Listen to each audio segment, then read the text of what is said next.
বিকাশ মাঝে মাঝে এমন কিছু কাজ করে যেগুলো দেখলে কিন্তু আসলেই খারাপ লাগে। আবার মাঝে মাঝে এমন কিছু তারা আপডেট আনে, এমন কিছু কাজ করে যেগুলো দেখলে কিন্তু ভালো লাগে। আজকে বিকাশের খারাপগুলো নিয়ে কথা বলবো না, বিকাশ আজকে যে ভালো কিছু করেছে এটা নিয়ে কথা বলবো। সেটা হচ্ছে আপনি চাইলে এখন থেকে বিকাশ থেকে সরাসরি রকেটের মধ্যে টাকা পাঠাতে পারবেন। আপনি চাইলে ব্যাংকের মধ্যে কিন্তু টাকা পাঠাতে পারবেন। এটা কিন্তু খুবই দারুণ একটি ফিচার।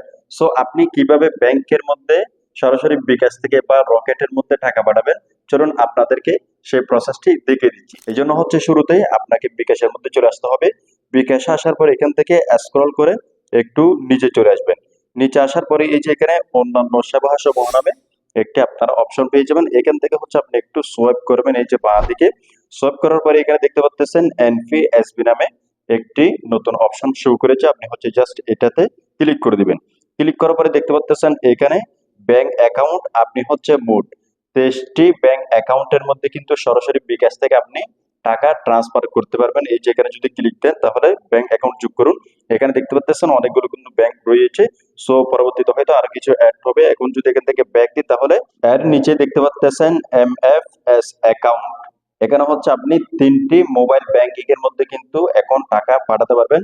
সো এটাতে যদি ক্লিক দিই তাহলে এই যে এমএফএস অ্যাকাউন্ট যোগ করুন, এখানে যদি ক্লিক দিই তাহলে ট্যাপ, তারপর হচ্ছে রকেট, তারপর হচ্ছে ইসলামী ব্যাংক, এম ক্যাশ, এই তিনটির মধ্যে কিন্তু আপনি টাকা পাঠাতে পারবেন।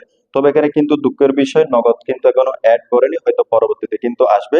সো আজকে হচ্ছে আপনাদেরকে দেখাবো কিভাবে আপনি ইসলামী ব্যাংক, এম ক্যাশের মধ্যে টাকা পাঠাতে পারবেন। সো রকেটের মধ্যে হচ্ছে একই নিয়মে আপনি ট্রান্সফার করতে পারবেন। তারপরে যদি আপনি ভিডিও চান রকেটের মধ্যে আপনি কিভাবে বিকাশ থেকে টাকা ট্রান্সফার করবেন এবং হচ্ছে কিভাবে আপনি ব্যাংক অ্যাকাউন্টের মধ্যে টাকা ট্রান্সফার করবেন, অবশ্যই কমেন্ট করে কিন্তু জানাবেন।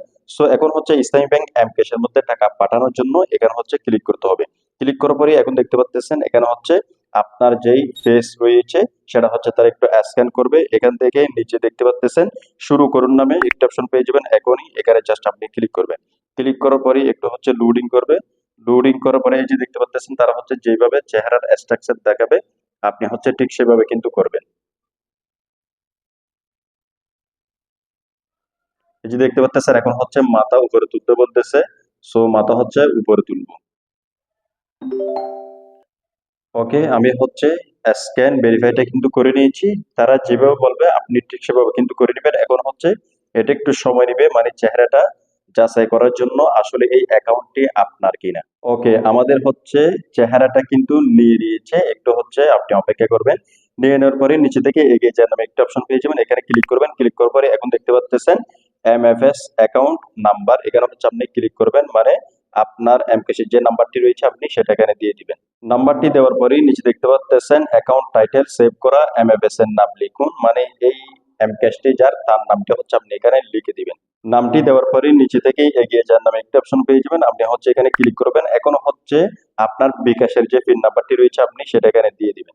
পিনটা দেওয়ার পরেই এই যে পিন কনফার্ম করুন নামে একটা অপশন পেয়ে যাবেন। এখানে হচ্ছে ক্লিক করবেন। এখন হচ্ছে এখানে একটু ট্যাপ করে আপনি ধরে রাখবেন। এই যে ধরে রাখার পরে দেখতে পাচ্ছেন এমএফএস অ্যাকাউন্ট যোগ সফল হয়েছে। এখন হচ্ছে মানে আমাদের এমপে যে অ্যাকাউন্টটি রয়েছে সেটা হচ্ছে বিকাশের মধ্যে মানে অ্যাড হয়ে গিয়েছে। এখন হচ্ছে হোম এ ফিরে যাই, এখানে হচ্ছে আমরা ক্লিক করব।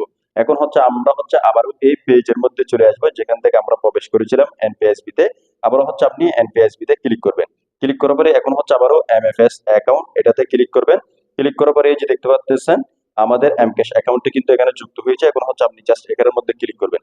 ক্লিক করার পরে এখন আপনি কত টাকা পাঠাতে চাচ্ছেন বিকাশ থেকে এমক্যাশের মধ্যে সেটা হচ্ছে আপনি সিলেক্ট করে দিতে পারেন। আমি হচ্ছে 500 টাকা পাঠাবো, এই জন্য হচ্ছে আমি এখানে 500 লিখে দিব। তারপর হচ্ছে এগিয়ে যান নামে একটা অপশন পেয়ে যাবেন। এখানে হচ্ছে ক্লিক করবেন।